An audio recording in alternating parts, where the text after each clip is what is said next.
आपकी जो professional life थी वो कॉर्पोरेट वर्ल्ड से स्टार्ट हुई।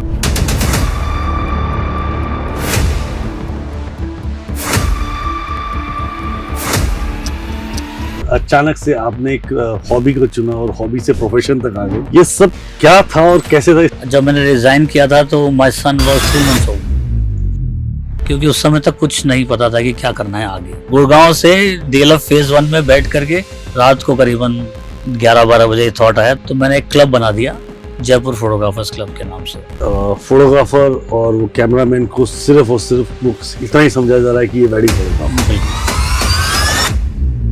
They are not giving the complete proper respect.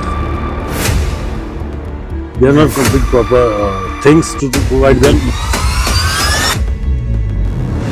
अगर आपकी कोई रिस्पेक्ट नहीं कर रहा है तो आपको ये रिस्पेक्ट मांगना आना चाहिए। You are working from there, तो और इस टाइप का जहाँ आपको लगे कि आपको ऐसा परेशान है कि मैं यहाँ पे आके मुझे लगता है कि यार नहीं, ये खुद भी लोगों को समझना चाहिए। प्रॉब्लम्स आती हैं बिकॉज अगर कहीं आप ऊपर चढ़ रहे होते हो तो आपको नीचे खींचने वाले भी होते हैं। बट लेकिन मेरा मानना ये है कि I am a positive person, मैं नेगेटिविटी पे ध्यान ही नहीं देता हूँ। आपको क्या लगता है कि हमें ऐसा क्या करना चाहिए फोटोग्राफर को, एक जो अपनी लाइफ को चेंज कर सके, बेटर कर सके? देखिए, कंसिस्टेंसी इज अ मस्ट। एक शौक भी प्रोफेशन में कन्वर्ट किया जा सकता है, पर आप उसके साथ कंटिन्यूटी के साथ काम कर सकते हैं, उसमें सीख सकते हैं, उसमें अपग्रेड कर सकते हैं। फोटोग्राफी की जो लाइमलाइट खो रही थी इन द लास्ट 15-20 ईयर्स, उसको वापस करना, एक जो रिस्पेक्ट फोटोग्राफर्स को मिलनी चाहिए, आई थिंक वो अभी भी मिसिंग है। ऐसा लगता है सर कि पूरा फोटोग्राफर समाज they are scared from the AI? Yes, of course. Human feel और ह्यूमन टच तो सिर्फ ह्यूमन ही ला सकते हैं।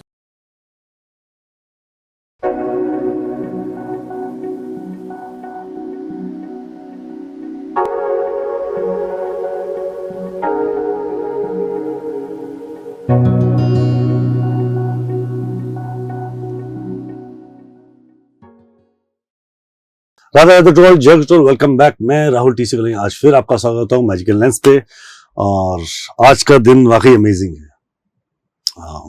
अमेजिंग नहीं, बहुत सुपर दिन है, क्योंकि जिस माध्यम से मैं आप तक हमेशा पहुंचता हूँ, मतलब माध्यम यूट्यूब की बात नहीं कर रहा हूँ, जिस चीज पे हम ये सारी चीज शूट करते हैं, कैमरास, लाइट्स, एक्शंस, जिस चीज पे हम शूट करते हैं, जो माइक, जो साउंड फ्रिक्वेंसी आप तक पहुंचती है, आज तक वो सिर्फ हम समझते थे, सुनते थे और कोशिश करते थे कि आप तक बेस्ट पहुंचा जाए। आज उसी के महागुरु, उसी के ऊपर एक बहुत अच्छी पर्सनैलिटी, जिन्होंने जयपुर फोटोग्राफर्स क्लब का शुभारंभ किया था, फाउंडर किए थे, जिनने फाउंडेशन की थी, और आज 16 ईयर तक they are running amazing way. He is the wonderful founder, wonderful creative head, and amazing way से बहुत सारी फील्ड वर्क्स की अगर मैं बात करूं या कैमरा के ऊपर क्लासेस लेते हैं, तो आप स्वागत करते हैं हमारे स्टूडियो में अनिल सर का, अनिल कुबानी सर का। अनिल सर, बहुत बहुत स्वागत। Thank you so much. First of all thank you to being here. आप यहाँ पे हैं, आपने कीमती समय से, इसके लिए मैं सही बोलूं तो तहे दिल से शुक्रिया अदा करता हूं। Pleasure is mine. Right sir, so Anil sir, come to the straight point, हम सीधा बात करते हैं इस पॉइंट पे। जैसे कि हमने आपके ऊपर थोड़ी रिसर्च करी, You are from the completely corporate world, right? और आपकी जो प्रोफेशनल लाइफ थी वो कॉर्पोरेट वर्ल्ड से स्टार्ट हुई थी जी, और अमेजिंग वे से थी जी। और एक लंबा पीरियड वहां पे देने के बाद अचानक से आपने एक हॉबी को चुना और हॉबी से प्रोफेशन तक आ गए। जी जी। ये सब क्या था और कैसे था, इसकी स्टोरी जानना चाहेंगे आपके बारे में सर। Thank you so much Rahul ji. Journey काफी लंबी है। आज अगर हम पीछे देखते हैं तो 16 साल हो चुके हैं। बिल्कुल सर, 16 साल तो सिर्फ क्रिएटिव वर्ल्ड में हो चुके हैं। उससे पहले मैंने जो जैसा कि आपने कहा, मैंने 11 साल कॉर्पोरेट वर्ल्ड में काम किया। Long time sir. हाँ, लॉन्ग टाइम। अगर बेसिक एजुकेशन की बात करें तो MBA किया FMS से मार्केटिंग में, और फिर काम करना शुरू किया VIP लगेज में। सबसे पहले काम किया राजस्थान में, और फिर उसके बाद मैं शिफ्ट हो गया गोदरेज में, और लास्ट में मेरी पोस्टिंग दिल्ली में थी। गोदरेज अप्लायंसेस में मैं देखता था, और 2010 में से 2009 में मैंने कैमरा पहली बार हाथ में पकड़ा था। 2009 में और कुछ नहीं आता था। इट वाज जीरो, जिसे कहते हैं ना, कि कहाँ कौन सा बटन कहाँ है। नहीं, लाइक अस तो नहीं है, आप तो काफी अच्छे उस पर, बट वो कैमरा उस समय DSLR का एक तरह से जनरेशन शुरू ही हुई थी। Okay, that's the first timing of the हाँ, this अगर ये market. हाँ बिल्कुल बात कर रहे हैं तो, और सोशल मीडिया भी इतना बहुत बड़ा वोग कुछ में नहीं था, नहीं तो it was more out of a hobby rather than you know for social doing social media. तो 2009 में पहला कैमरा मैंने लिया, Right, later half of 2009 sorry, और फिर धीरे धीरे मैंने सीखना शुरू किया। It was self learned, That is complete by yourself. Learning. Self learned, क्या कैसे बात इसका कैमरा ऑपरेट होता है, कौन सा बटन किस चीज के लिए है। हम्म, और फिर जब मैं रहता मैं गुड़गांव में था, Okay. तो वहाँ पे कुछ फोटोग्राफर्स थे जो साथ में हम लोग फिर फोटोग्राफी करने जाया करते थे। हम्म, और तो फिर धीरे धीरे उसको सीखते गए। तो एक चीज वहां पर ये देखा गया कि उस समय की बात है, शायद वो अभी भी सही है नहीं, बट लेकिन लोग शेयरिंग करने से हिचकिचाते हैं एक दूसरे से। बिल्कुल तो आज भी नहीं करते हैं। आज भी नहीं करते हैं। उस समय मुझे ऐसा फील हुआ कि अगर यदि उनको ऐसा लगता है कि अगर मैंने आपको सिखा दिया हम्म, तो हो सकता है कि शायद you आप going to big. हाँ आप ज्यादा बड़े बन जाएंगे उनसे, हम्म, मतलब खुद, और वो हो सकता है फिर आप नीचे पीछे जी। छूट जाएं। तो ये थॉट मुझे, मतलब ये मुझे वहां पे लगा, ये फीलिंग मुझे भी आई कि, और फिर 2010 में मैंने इट वाज अचानक डिसीजन लिया कि मुझे कॉर्पोरेट वर्ल्ड से, बिकॉज अगर हम बात करें, अगर कोई दिल्ली में है या गुड़गांव में है तो वो सिर्फ कंक्रीट लाइफ जी रहे होते हैं। ठीक That's है? true, sir. हाँ, या तो आप वो क्या कहते हैं, हम्म। सुबह से लेकर रात तक ऑफिस में रहोगे, हाँ, 10 या to फिर 6, 6 to 11. हाँ, या फिर आप गाड़ी चला रहे होते हो। तीसरा Nothing else. वही हाँ, जो ना। 10 to 6 the job हाँ। also will know 8 और बजे घर से क्योंकि मेरा बैकग्राउंड जब मेरे बात करें तो मैं स्पोर्ट्स में काफी एक्टिव रहा। Great. ठीक है, मैंने नेशनल्स तक खेले हैं टेनिस में। That's really wonderful, sir. ये बात हमें नहीं पता थी। हाँ, सर एक टेनिस के नेशनल प्लेयर भी हैं। That's really amazing, sir. तो यहाँ पर तो क्या था कि एक बहुत बड़ा सोशल सर्कल भी था, क्योंकि सारी एजुकेशन जयपुर से हुई है। हम्म। और खासकर मैं बहुत, अगर वैसे देखा जाए तो बहुत लेकिन मैं बहुत सोशलाइजिंग आदमी हूँ। Okay. It is not that कि मैं अगर आज की बात करें तो मैं लीस्ट समय बताता हूँ व्हाट्सएप पे। Okay. अगर कोई मुझे कहेगा कि व्हाट्सएप पे मिल लो तो शायद मैं नहीं मिलूंगा, और हो सकता है शायद 25 किलोमीटर दूर बुलाएगा तो मैं चला जाऊंगा। That's a true, sir. ये बात तो वो चीज मैं वहां मिस कर रहा था, कनेक्ट जो था ना, ह्यूमन कनेक्ट, हाँ, वो वहां मिस हो रहा था। Okay. ठीक है, एंड देन फैमिली जयपुर में। तो फिर 2010 में एक कॉल लिया गया कि I will leave my corporate job and start something new. उस समय तक नहीं डिसाइड था कि क्या करना है। But it's really not, you think that it's a really harsh decision हम अपनी लाइफ के साथ, अपने बच्चों के साथ आपको ऐसा- एब्सोल्युटली जब मैंने रिजाइन किया था तो my son was 3 months old. That's why I was asking you, sir. Every person want to be a secure life. Yes, तो बट लेकिन एक तरह से क्या, एक फैमिली सपोर्ट, जैसे हमारे father, mother, sisters, wife, support बहुत जरूरी है आपके पास। अगर if you have got support और पीछे तो, और खुद का मोटिवेशन, आई थिंक 2 चीज बहुत जरूरी है। तो कॉन्फिडेंस तो था ही, और साथ साथ सपोर्ट भी मिला। उन्होंने कहा ऑफ कोर्स अगर आप कुछ करना चाहते हैं डेफिनेटली ट्राई करते हैं हम लोग। तो 2010 में मैंने वो रिजाइन किया, और जब मैंने रिजाइन किया तो मैं जस्ट सोच रहा था कि मैं जयपुर जाके करूंगा क्या, Great. क्योंकि उस समय तक कुछ नहीं पता था कि क्या करना है आगे। तो जस्ट बैठे बैठे वहां पर ही उसी दिन, I think July 9th 2010, Okay, 9 July after that. तो मैंने एक क्लब बना दिया, जयपुर फोटोग्राफर्स क्लब के नाम से। But it's founded on that Gurgaon Gurgaon से DLF फेज 1 में बैठ करके मैं अकेला था वहां पर।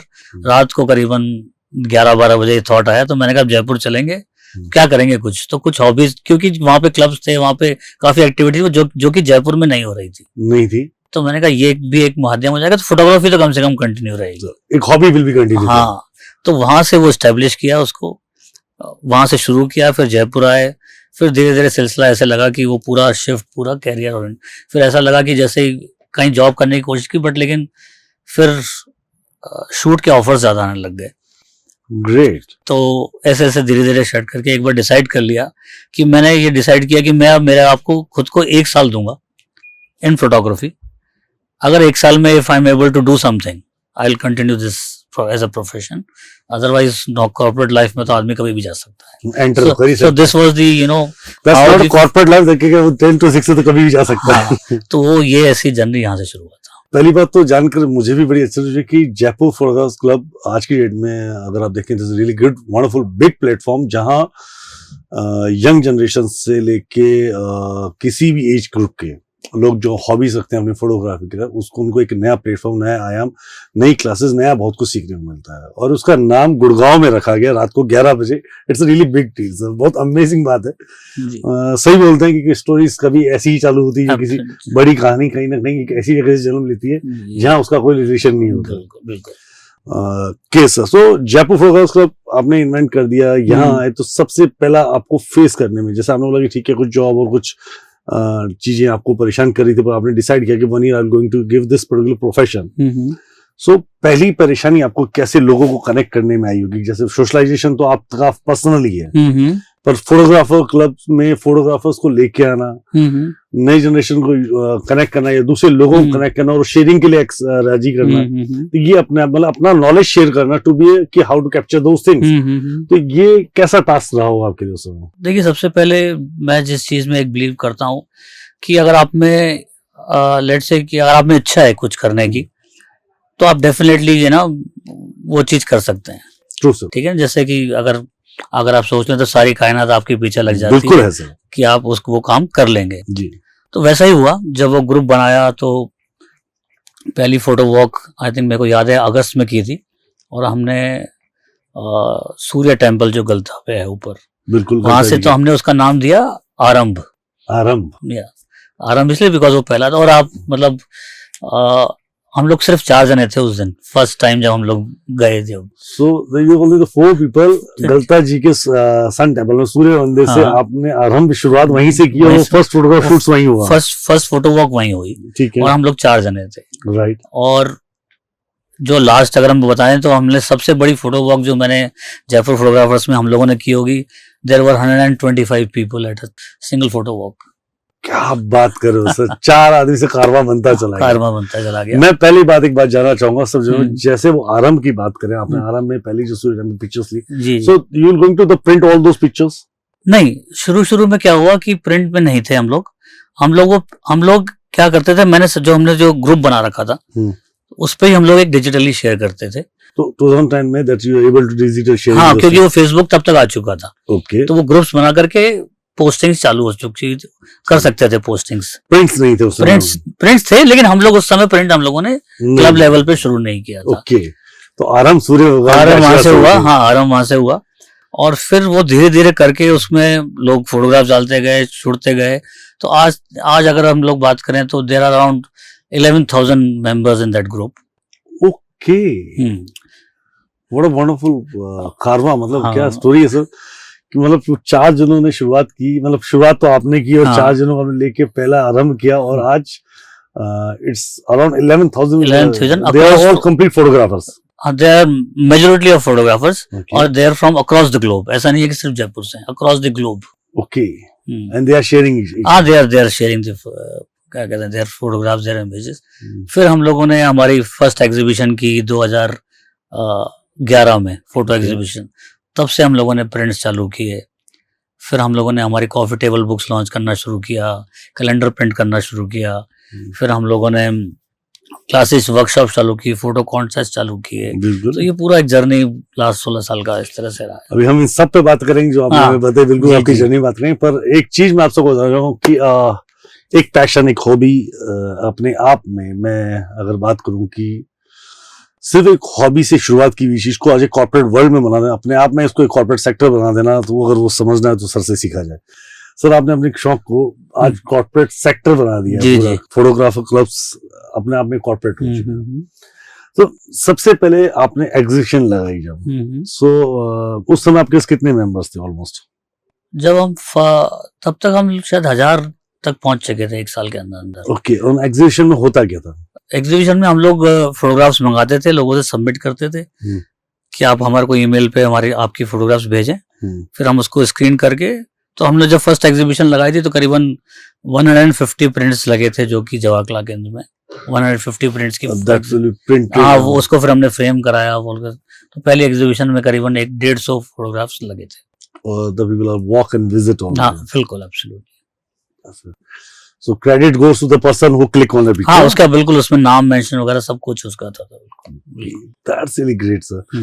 मतलब आप उन लोगों को क्रेडिट्स भी दे रहे हैं कि जिन्होंने पिक्चर क्लिक भी की और जिस तरीके से उनको एप्रिसिएशन चाहिए वो भी मिल रहा है जी, आपके जी। हिसाब से। That's really amazing. एक्चुअली सबसे बड़ी दिक्कत ही ये आती है कि एप्रिसिएशन नहीं मिलता। शेयरिंग तो बात की बात है सर, एप्रिसिएशन भी नहीं मिलता लोगों को। एप्रिसिएशन है और साथ साथ एक प्लेटफॉर्म, बिल्कुल अगर आप चाहें तो एक, क्योंकि एक कॉमन प्लेटफॉर्म मिल रहा है जहाँ सब एक तरह के लोग ही जुड़ रहे हैं। सब एक से बढ़कर धुरंधर। हाँ, नहीं धुरंधर, और उसके साथ साथ कि अगर आप अकेला करना चाहते हैं तो थोड़ा सा शायद कई बार लोगों को डिमोटिवेट हो जाते हैं, या फिर उस तरह की उनको कई बार चीजें पता नहीं होती कि फॉर एग्जांपल कि प्रिंट कैसे कराना है, ये फ्रेम कहाँ से होगा, कैसे होगा, जी कि वॉल पे कहाँ टांगेगा, कैसे होगा, थीम वाइज कैसे लगेंगे। तो ये चीज में एक तरह से कॉमन प्लेटफॉर्म देके सबको ये चीजें सबको मिल रही है, ऐसा नहीं है कि किसी कुछ लोगों के साथ ही सीमित है। सर एक बेसिक सबसे प्यारा और सबसे अच्छा क्वेश्चन, जी जी।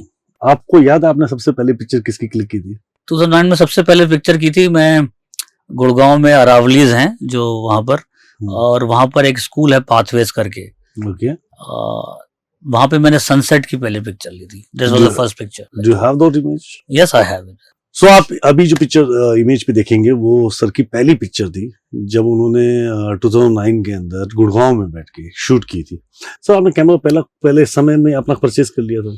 हाँ, मैंने एक बड़ा टास्क नहीं था, मतलब उस समय भी कैमरे बड़े महंगे आते थे। कैमरे महंगे आते थे, बट लेकिन जब आप कॉर्पोरेट वर्ल्ड में होते हो और जब when you spend around 5-7 years at, तो आपके जेब में पैसे तो होते हैं। ये बात तो है, ये बात तो है सर, पैसे तो जब जेब में पैसा होता है तो आदमी फिर कम सोचता है हॉबी के हिसाब से।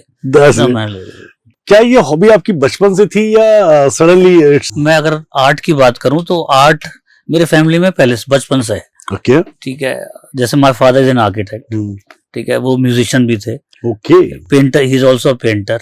अच्छा। तो पेंट करते हैं और बहुत सारे तरीके के म्यूजिक इंस्ट्रूमेंट्स उनको बजाना आता है। ठीक है। और मदर वाज अ आर्विड रीडर, बहुत किताबें पढ़ती थी वो। म्यूजिक का दोनों हमारे फैमिली में बचपन से शौक रहा है, मदर को भी और फादर को भी। और मैं आपको बता दूं कि कई चीजें आपके सबकॉन्शियस माइंड में चली जाती है। बिल्कुल चली जाती है। तो अगर मैं आपको, मेरे को ज्यादातर मेरे बचपन का याद है कि जब मैं सुबह उठता था तो पहली अगर मेरी नींद खुलती थी तो रेडियो चल रहा होता था। बिल्कुल। तो वो जो है ना म्यूजिक, वो सबकॉन्शियस माइंड में ये आर्ट वगैरह ऑलरेडी थी, बट लेकिन वो बाहर जगह एक तरह से निकलने का अगर बात करें तो वो शायद जब मैंने किया उसके बाद निकली, बट वो वेन्स में तो थी। बिल्कुल वेन्स में थी, तभी बाहर आता है। वो किस माध्यम से आएगी, वो क्या फॉर्म लेगी, that is different purpose. Subconscious mind is already trained about it, right? बिल्कुल, सही बात बोल रहे हैं सर। सबकॉन्शियस माइंड अगर ट्रेन है तो वो चीज सक्सेस स्टोरी बननी है। That's really true sir. Sir आपने पहली एग्जीबिशन के अंदर 150 प्रिंट्स किए, तब उसी एग्जीबिशन में कोई कॉन्टेस्ट या विनर भी रहा उस एग्जीबिशन का? नहीं, जब हम लोग ने जब पहली एग्जीबिशन करी तो देखिए सबसे जब आप शुरू करते हैं तो फंड्स का प्रॉब्लम तो रहता ही है। बिल्कुल। तो that was our initial first step, but last अगर हम लोग बात करें, हम लोग अभी तक 13 एग्जीबिशंस कर चुके हैं। ठीक है। और लास्ट 6 साल से हम लोग जो विनर्स हैं उनको अवार्ड्स भी देने लग गए हैं, इन टर्म्स ऑफ या तो हम अवार्ड्स उनको कैश में देते हैं या कुछ प्राइजेस दे देते हैं। तो लास्ट 6 ईयर से वो काम भी शुरू हो गया। उससे पहले because funding was the crucial issue, कि वो एग्जीबिशन को लगाना ही एक सबसे बड़ी टास्क होती थी। बिल्कुल। तो उस सबसे प्राइम इंपॉर्टेंस ये था कि पहले एग्जीबिशन लगाई जाए, फिर उसके बाद बाकी चीजें देखी जाए। as prize money, that my reason to ask you that कि there is a big motivation ji, not is that money कि कितना वो पैसा आएगा या क्या कितना बड़ा गिफ्ट आएगा, और कंपटीशन विन होने की एक जो चाह है ना वो एक अलग होती है। देखिए, अगर मैं उसको और थोड़ा सा एलोबरेट करूं तो अगर हमारी एग्जीबिशन में किसी की फोटोग्राफ लग रही है तो वो ऑलरेडी अ विनर है। That's true sir। क्योंकि आप 200 फोटोग्राफ लगती हैं तो करीबन हमारे पास 4000 फोटोग्राफ्स आती हैं। ओके। 4000 फोटोग्राफ्स में से हमारी इंटरनेशनल लेवल की एक जूरी होती है जो कि उनको स्क्रीन करती है। अगर 4000 में से 200 में आपकी अगर फोटोग्राफ कोई आ रही है तो वो ऑलरेडी विनर है। और सबको हम लोग मेडल, सर्टिफिकेट वगैरह सबको देते हैं। इट इज नॉट दैट कि एक जने को मिलेगा। From the day one, from the first exhibition, certificate, medals और ये जो सबको दिए जाते हैं। इट इज नॉट श्योर कि भाई कि सबको सब एवरीवन इज इक्वल। अगर मैं बोलूं कि अचीवमेंट की बात करूं कि ये अचीवमेंट उनके लिए, पर मैं ये बात आज इस बात को फील कर सकता हूं, ये करना भी अपना एक बहुत बड़ी अचीवमेंट है जो आपने अपनी लाइफ में प्राप्त की है। That's really amazing. उसके आप रियली बधाई के पात्र हैं सर। मैं अभिनंदन करता हूं। Thank you sir. थोड़ा सा इस बात को और नोट करते हैं कि किस तरीके की परेशानियां आपको जब आप बोलते हैं कि वॉक आपने फोटोग्राफ वॉक की, 4 आप लोग थे, आपने सूर्य टेम्पल से आरंभ किया और वहां से आपने पिक्चर्स क्लिक की जी सो उसके बाद आपने 120 पीपल मतलब it's really big, it's not small personality, मतलब उस वॉक के अंदर सबसे बड़ा टास्क क्या यूज होता था, मतलब उन लोगों को एक साथ लेके आना या उन सबको टास्क समझाना कि आज तुम्हें क्या क्लिक करने हैं, ये क्या सबसे बड़ा आपके लिए टास्क आता था वो? देखिए टास्क तो सबसे बड़ा टास्क तो शुरू हो जाता है कि जब आप जैसे ही जिस दिन आपने फोटो वॉक अनाउंस की, टास्क तो वहीं से शुरू हो जाता है। हाँ, टास्क ये शुरू हो जाता है कि अब लोगों को लेके कैसे आए, ओके, क्योंकि बिकॉज फ्री है, ओपन फॉर ऑल है, तो जहाँ चीजें फ्री मिलती हैं तो पहले भीड़ आ जाती है, पहले भीड़ तो आ जाती है, या फिर लोग उसको टेकन फॉर ग्रांटेड लग जाते हैं कि ये फ्री है तो इसमें आज नहीं तो हम नेक्स्ट टाइम चले जाएंगे। ठीक है, तो आज तक फ्री, हमने आज तक फोटो वॉक का कभी चार्ज नहीं लिया, नहीं। 16 इयर्स और हमने करीबन मोर देन 250-300 फोटो वॉक कर चुके हैं हम लोग। 250-300 फोटो वॉक कर चुके हो सर? जी ऑलरेडी। सर मैनेज करना ही मुश्किल हो जाता है, वो 4 घर के लोग अगर घूमने चले तो एक को उसको पकड़ने उसकी जीपीएस लोकेशन चाहिए होती है, और यहाँ तो अनजान थे सब। बिल्कुल, तो धीरे धीरे वो सिस्टम्स हम लोग बनाते गए, फिर कि जैसे फोटो वॉक हर एक थीम पे होती थी कि आज जैसे फॉर एग्जांपल एक हमारी सीरीज है मंदिर की छांव, मंदिर की छांव, तो उसमें हम लोग जयपुर के कुछ सेलेक्टिव मंदिर चूज करते हैं और वहां पे जाकर के मंदिर की जो वाइब्स हैं, जो वहां पे लोग किस तरह से पूजा करते हैं, क्या है, उस तरह की फोटोग्राफ्स हम लोग क्लिक करते हैं ड्यूरिंग दैट फोटो वॉक। फिर हम लोग डिसाइड कर लिया कि फिर हम लोग मीटिंग पॉइंट और मीटिंग टाइम दे देते थे कि इस तारीख को meeting point is this and at meeting time is this and bye, और फिर लिख देते कि इतने बजे तक photo walk will finish. So this is how people फिर उससे जुड़ते गए, धीरे धीरे ऐसे होता रहा। प्रॉब्लम्स आती हैं बिकॉज कहीं आप ऊपर चढ़ रहे होते हो तो आपको नीचे खींचने वाले भी होते हैं, बट लेकिन मेरा मानना यह है कि I am a positive person, मैं नेगेटिविटी पे ध्यान ही नहीं देता हूँ, बात ही खत्म। हाँ, तो वो अगर आप ध्यान देंगे तो आपका जो आप क्या कहते हैं, जो माइंड डाइवर्ट है, आप उस तरफ जा रहे हैं। डिस्ट्रैक्ट नहीं चाहिए, मुझे पॉजिटिव के बारे में सोचना है। I think positive and I do positive only. That's really great sir. तो इसलिए वो धीरे धीरे सारी चीजें चलती गई, आगे बढ़ती गई चीजें। बहुत अमेजिंग सर।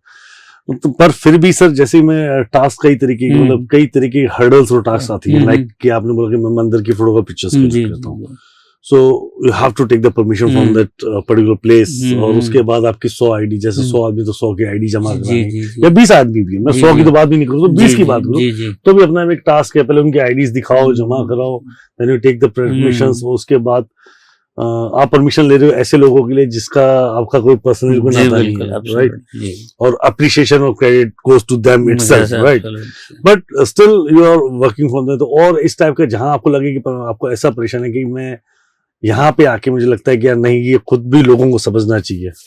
देखिए दो एस्पेक्ट हैं इसके अंदर, अगर आप फोटोग्राफी लेंगे तो एक तो जो आदमी हॉबी के लिए कर रहा है और एक प्रोफेशनली कर रहा है। प्रोफेशनल की अगर मैं पहले बात करूं, सबसे ज्यादा परेशानी क्या आती है कि लोगों आपको एज अ प्रोफेशन फोटोग्राफी को बहुत अच्छी तरह ट्रीट नहीं करते।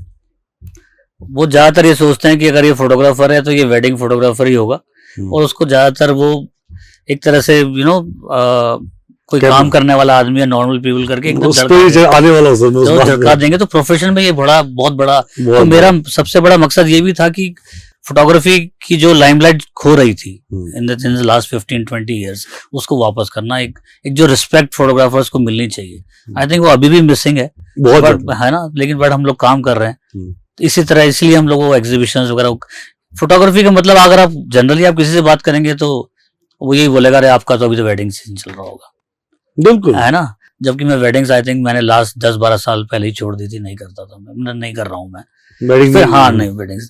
लेकिन लोग फिर पूछते हैं फिर आप करते क्या हो।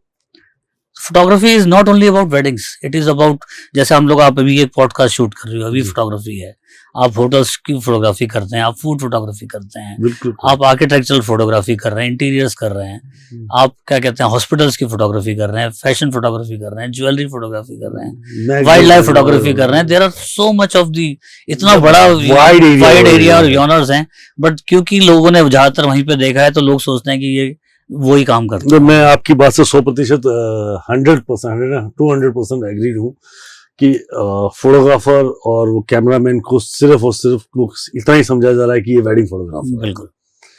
और उधर भी जाते जहां भी जो लोग उनको असाइन करते हैं, अपनी वेडिंग के लिए इनवाइट करते हैं कि come to shoot us, they are not giving to complete proper respect, they are not complete proper things to provide them, बिल्कुल। और ना ही उनको अगर proper food भी नहीं provide होता। बिल्कुल एब्सोल्युटली। ठीक है, ये मैं बताऊं, और इस बात से मैं आप सबको भी कहना चाहूँ, they are really professionals guys, right. अगर वो हैं तो आपके वो कीमती समय, वो एक्चुअल मेमोरीज जब उस समय वो कैप्चर करके आपको देते हैं, इट इज रियली प्रीशियस। वो आपकी जीवन का सबसे प्रीशियस मोमेंट को एक ऐसे समय को कैद करके देते हैं जो आप जिंदगी भर नहीं भूल सकते, और वो समय दोबारा एक बार चला जाता है तो दोबारा नहीं आता। वो माला पहनाता समय, वो एक माँ अपने बेटे का तिलक करते समय, वो पगड़ी बांधते समय, वो सहरा बांधते समय का जो समय होता है, या वरमाला डालते का जो समय होता है, या पांव छूते हुए अपने माता पिता का समय जब आप शादी में कैप्चर्स होते हैं, दैट इज अ रियल। वो आपके दोस्त की वो खुशी, वो आपकी बहनों की ठिठोली साथ हंसते हुए नाचते हुए पूछते जब वो क्लिक होती है, वो कोई छोटी इमेजेस नहीं है, that is not like a image you have just capture out. वो मेमोरीज हैं आपके जीवन की, वो यादें हैं जिसे आप जिंदगी भर समझो, आप अपनी पीढ़ी में अपने बच्चों को, अपने पोतों तक को बताते हैं कि देख मैंने अपनी शादी ऐसी की थी। वो सारा क्रेडिट जाता है उन फोटोग्राफर्स को, उन प्रोफेशनल फोटोग्राफर्स को, उन कैमरामैन को जिन्होंने आपके लिए शूट किया। You have to be respect for them, right. So sir, Anil sir, इस बात करेंगे, आपने जो पहली कोई वेडिंग शूट की होगी या दूसरी, तो आपने कैसा वहां पे माहौल फील किया था? माहौल तो सबसे पहले क्योंकि you are the from the corporate world, आपको लाइन टू लाइन आपको बात चाहिए होती है। लाइन टू लाइन थी, और इन द सेंस जब आप कॉर्पोरेट में काम करते हैं तो आप प्रोसेस ओरिएंटेड हो जाते हैं। बिल्कुल, दिस तो जब वहां पे लगता है, और ज्यादातर जब ये होता है तो वो प्रोसेस ओरिएंटेशन तो होता नहीं होता जी। काफी ऑकवर्ड मूवमेंट्स भी थे कि जहां लोग ढंग से बात नहीं करते थे, बट लेकिन ये है कि अगर आपकी कोई रिस्पेक्ट नहीं कर रहा है तो आपको ये रिस्पेक्ट मांगना आना चाहिए। कि अगर आप रिस्पेक्ट नहीं कर रहे हैं तो boss you have to draw line, कि बॉस आप ये लाइन क्रॉस नहीं कर सकते। बहुत बार भी ऐसा हुआ कि वो लाइन मैंने बहुत बार खींची, और मैंने कई बार मना भी कर दिया कि अगर आप इस तरह से बात करेंगे तो मैं फोटो नहीं खींचूंगा। ओके, मतलब ट्रायल देम कि ये लाइन है बॉस, हाँ बिल्कुल, do not cross it. Yes, बोले आप बोले वहां ये यहाँ आ जा, मैंने कहा अगर ये यहाँ नहीं आएगा, ये तो नहीं आएगा। हाँ अनिल सर, आप अनिल जी बुला लो तब आएंगे। तो बोले, मैंने कहा मैं आपको रिस्पेक्ट दे रहा हूँ, आप भी मुझे रिस्पेक्ट दीजिए, वी आर, आपके लिए भी मैं काम कर रहा हूँ और आप मेरे लिए काम दे, दोनों, this is win win situation. बस एब्सोल्युटली। तो वो लाइन मैंने बहुत पहले ड्रॉ करनी सीख ली थी। It is a big reason to leave this wedding photography. Yes of course, that's a big reason, right. Yes yes. और 90% फोटोग्राफर जो, ऐसा नहीं था कि सिर्फ मेरे लिए, मेरी और मेरी टीम के वालों के लिए भी, अगर कोई मेरे टीम वालों को भी कुछ कहता था तो I was the one who you know जा करके उनको पहले मैं बोलता था यस कि I will stand for him और her, whatever, because respect is, it is not about कि आप कौन से प्रोफेशन में काम कर रहे हो, we are all human beings. That's true sir, है ना। अगर आप वहां खड़े हैं, आजकल हो सकता है आप यहाँ खड़े होंगे, मैं वहां खड़ा हूँ, so the respect has to be mutual on from both the sides. Respect for the, मतलब 2-3 चीजें अगर मैं शादी की बात करूं तो बहुत इंपॉर्टेंट है। एक वो पंडित जो आपके लिए हर एक मंत्र स्पिरिचुअल एनर्जी क्रिएट करता है, और वो आपको उस पवित्र उस एनर्जी को फुलफिल करके आपको फील करता है, राइट। एक वो फोटोग्राफर जो आपके उस एनर्जीज को, उस मोमेंट को, उस खुशी को, उस ठिठोली को, मतलब उस नज़ारे को आपके लिए हमेशा के लिए कैप्चर करके देता है, जो कि आप कुछ समय बाद भूल जाते हो कि क्या क्या हुआ था, वो फोटोग्राफी है। और वो लोग भी जो आपके लिए सब चीजें मैनेज कर रहे हैं, तो they are really important guys, but लोग नहीं करते हैं। इस पर ये बात वाकई में आपकी बात से समझ सकता हूँ, क्योंकि मैं बहुत सारे वेडिंग्स जब अटेंड करता हूँ तो आई जस्ट फील दैट कि होता है। और बात सही है सर, इसको तो आप लोगों को, मतलब आपने जिसके ऊपर इनिशिएटिव जो लिया है, आपने एक्शंस ले रहे हैं, वो बहुत जरूरी है, राइट। सो प्रोफेशनल फोटोग्राफी आप आने के बाद जब आपने वेडिंग का काम शुरू, तो क्या आपने कॉर्पोरेट वर्ल्ड को इनवाइट किया कि come to join us for this particular things, की we shoot for you, either we walk for through that, ऐसा कुछ? नहीं, उससे अगर मैं बात करूं वेडिंग्स एल्बम कर, तो मैं साथ साथ बाकी शूट्स भी करता था। ऐसा नहीं था कि मैं बाकी शूट्स नहीं कर रहा हूँ, मैं ज्वेलरी शूट भी करता था, प्रोडक्ट शूट्स भी करता था, फैशन भी करता था, बट लेकिन उसके बाद जो मैं सारे शूट्स, और क्योंकि यू नो मार्केट बूमिंग था, और अगर मार्केट बूमिंग में 2 प्रॉब्लम्स, एक तो एडवांटेज ये होता है कि काम ज्यादा हो जाता है, और डिसएडवांटेज ये होता है कि बहुत सारे प्लेयर्स आ जाते हैं, तो मार्केट डिटेरियोरेट भी होता है। तो बिल्कुल होता है सर, है ना, एडवांटेज भी है और डिसएडवांटेज भी है। तो आप फिर अगर मैंने जैसे बात करी, तो मैं डिसएडवांटेज की तरफ जाने देता हूँ कोई Ready. कहता है कि अगर आप कह रहा है 50 रुपए में फोटो खींच दो तो खींचो। आप उनसे खिंचवा लीजिए। आई एम नॉट, मैं 50 रुपए वाला आदमी नहीं हूँ। मैं किसी एक तरह से सिस्टम से काम करता हूँ, मैं उसी सिस्टम से काम करूंगा और मेरे ये चार्जेस हैं। अगर आपको सूट करता है तो आप दीजिए, अगर नहीं करता it's fine, Yeah, that's true, sir. है ना? This is my भाई- profession. My क्योंकि अगर आपके पास ऑप्शन ये है कि आप किसी और फोटोग्राफर से करा सकते हैं, हम्म, तो मेरे पास भी ऑप्शंस हैं बहुत सारे कि मैं किसी और का जॉब कर लूँ। बिल्कुल, that's true, sir. अगर ऐसा होना भी चाहिए, आपको अपनी एक लिमिट बनानी पड़ेगी, अपनी चीजों की वैल्यूएशन करनी आनी बिल्कुल, चाहिए। अगर आप अपने आप को वैल्यूएट नहीं कर पाओगे तो कोई किसी को वैल्यूएट नहीं करेगा, जी, आपकी वैल्यू खत्म कर देगा। That's true, sir. ये बात बहुत ही सिंपल वे में, सिंपल लाइन में अगर बोली जाए कि आपको अपनी कीमत पता होनी चाहिए। राइट। सो सर, इससे आगे बढ़ते हैं। आपने मुझे एग्जीबिशन में आपने प्राइजेस अप्रिशिएशन करते हैं, आपने एकदम से क्विट करके सारी इंडस्ट्री आपने अपनी तरीके से रन की। अब ये जो इमेजेस हैं, तो क्या ये नेशनल इंटरनेशनल मार्केट सेल भी होती हैं, जो आप वॉक के अंदर जो परचेस शूट करते हैं? नहीं, वो वाली इमेजेस नहीं होती, बिकॉज ज्यादातर जो लोग हैं वो हॉबिस्ट हैं और ज्यादातर लर्नर्स होते हैं। ठीक है। ठीक है। इमेज का अगर हम आर्ट की बात करें इंडिया के पर्टिकुलरली, तो सेलिंग पॉइंट ऑफ व्यू से इतना नहीं है। ठीक है। बाहर के वर्ल्ड में of course they sell, but अगर आप सिर्फ इंडिया की पर्टिकुलर बात करें तो वहां पे थोड़ा सा कम है, जहाँ पे स्पेशली प्रिंट्स लोग खरीद रहे होते हैं। चलिए सर, हम बात करना चाहेंगे आपकी कॉफी टेबल बुक के ऊपर। वो क्या है सर?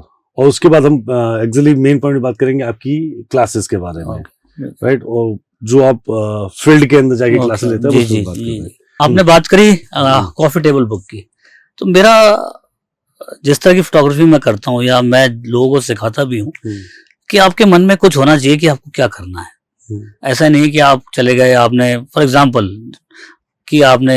एग्जाम्पल यहाँ पे फूल की फोटो भी खींच दी, फिर वहाँ गिलहरी है, गिलहरी फोटो भी खींच दी, फिर वहाँ पत्थर रखा है, पत्थर की फोटो भी खींच दी। आपके दिमाग में एक थॉट होना चाहिए कि बॉस मुझे ये लाइन फॉलो करनी है, कि आज मैं सिर्फ ये थीम फोटो वॉक्स भी हम इसलिए करते हैं ताकि लोगों का एक माइंडसेट बने, क्लियर हो। हाँ, कि भाई हमको सिर्फ ये करना है क्लियर, कि ये नहीं है कि यार फॉर एग्जांपल अभी लास्टली हम बात करें पिछले हफ्ते की, तो हम लोगों ने थीम रखा हुआ था आरजीबी, है ना? तो उसमें हम लोग करीबन 12-15 जने थे, 2-3 के ग्रुप बन गए।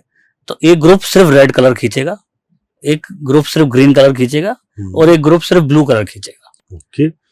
When you click the picture, the major color will be there. हाँ, मेजर जो आपका जो फोटोग्राफ में जो कलर होना चाहिए वो उस समय एक वाले में रेड होगा, या एक में ग्रीन होगा, एक में ब्लू होगा। ठीक है। तो उससे क्या होता है कि आप जब तक आप मेंटल चर्निंग नहीं होगी ना आपकी क्रिएटिविटी में, तब आपकी क्रिएटिविटी नहीं आती, नहीं आएगी। अगर मैं आपको जाके छोड़ दूं यहाँ पे बोल दूं आप कुछ भी खींचोगे, कुछ भी नहीं खींचेगा, सब कुछ खींच देंगे, सभी कुछ देंगे तो समझ भी नहीं आएगा क्या। बट लेकिन अगर आप डायरेक्शन देते हैं किसी चीज को, तो वो वहां पे आपको प्रेशर भी आता है, आपका माइंड भी काम करता है और फिर क्रिएटिविटी निकल के आती है। तो उसी तरह से कॉफी टेबल बुक का हम लोगों ने, I think it was around 2014 की बात है, जब मैंने ये कॉन्सेप्ट सोचा। कॉन्सेप्ट ये था कि किसी थीम प्रोजेक्ट पे काम किया जाए, और क्योंकि प्रिंट्स धीरे धीरे वॉश आउट हो जा रहे थे मार्केट से, प्रिंट्स नहीं करा रहे थे लोग, तो हमने सोचा कि हम लोग एक पर्टिकुलर प्रोजेक्ट या एक थीम पे काम करेगा, एक आदमी या 2 आदमी मिलके उस थीम पे काम करके उस कॉफी टेबल बुक को हम डिजाइन करेंगे और फिर उसको हम लोग प्रिंट करेंगे। ठीक है। और फिर उसको लॉन्च करके we will ask people to come and see the coffee table book. Okay. Because जब आप प्रिंट को देखते हैं ना बॉस, उसका फील ही अलग कनेक्ट होता है सर, है ना? वो आप फॉर एग्जांपल अगर आप मंदिर की बात करें, कोई आदमी जल चढ़ा रहा है फॉर एग्जांपल, और आप उसको कंप्यूटर स्क्रीन पे देख रहे हैं, और वही प्रिंट में आपको 18x20 का या 20x30 का प्रिंट पकड़ा दूं हाथ में, तो दोनों में जमीन आसमान का कनेक्ट का फर्क होगा। सारी बात तो छोड़ो सर, ये तो आपने एक ऐसे आदमी की फोटो बताई जो मंदिर में जल चढ़ा रहा है, ऐसे लोग हो जाएंगे जी। The moment I was on the 10th year, I think so I was on 8th year, right? मेरे बड़े भाई साहब थे, उनका एक सोनी का कैमरा होता था, वो इट वाज नॉट डीएसएलआर, वो आते थे ना पॉइंट एंड शूट, वो पॉइंट एंड शूट वाले, नाम तो पता नहीं, वो कैमरे आते थे जो बिल्कुल प्लास्टिक से जैसे दिखते थे, पर बट अच्छे बहुत सुंदर कैमरे थे। और he shoot my picture to be trial basis, और मैं सुबह उठाई था और मैंने लोअर पहन रखा था और एक मैंने सर्दी ज्यादा और एक जैकेट पहन, और मैं गर्दन को मैंने ऐसे टेक करके बैठा, मैं खड़ा था कहीं किसी के ऊपर, और एक क्लिक दैट माय चीज, और मेरा छोटा भाई मेरे पास खड़ा था, तो आज भी उसका हमने प्रिंट निकाल रखा था। मैं आज भी जब वो इमेज देखता हूँ तो मुझे वो पूरा दौर, वो समय, वो चीजें सारी की सारी रिकॉल हो जाती हैं, ना कि मेरे मोबाइल में जो मैंने अभी पिछले 2 साल पहले, 1 साल पहले या 5 साल पहले जो पिक्चर खींची होंगी, मैं उसको देख के एक बार हाँ देखता, अच्छा ये दिन था, ओके स्किप करता हूँ। पर when I get this print in my hand, वो सर मतलब वो इमोशन है सर, कनेक्ट हो जाता है और स्टोरी रिकॉल हो जाती है बिल्कुल पूरी कि recall आपने ये, बस। आप एग्जांपल कहीं गए, फिर आपको लगता है कि आप वहां गए थे, आपने ये फोटोग्राफ ऐसे खींची थी, या फिर कोई दिक्कत आई होगी, या मतलब जो भी है वो सारी story on that time. story है। जी तो उसके लिए फिर हम लोगों ने वो थीम शुरू करी। जी फिर हम लोगों ने बोला कि आप एक थीम चूज कीजिए, उस पे काम करते थे 6-8 महीना उन वाले प्रोजेक्ट्स पे। फिर फोटोग्राफ सेलेक्ट करते थे, जी उसको डिजाइन करके कॉफी टेबल बुक को प्रिंट करके, और फिर हम लोग जो एग्जीबिशन होती थी अब हम उसको रिलीज करते थे, ओके। और लोग भी देखते थे और लोगों को भी अच्छा लगता था। That books for the sale also? हाँ, they are sold for cell.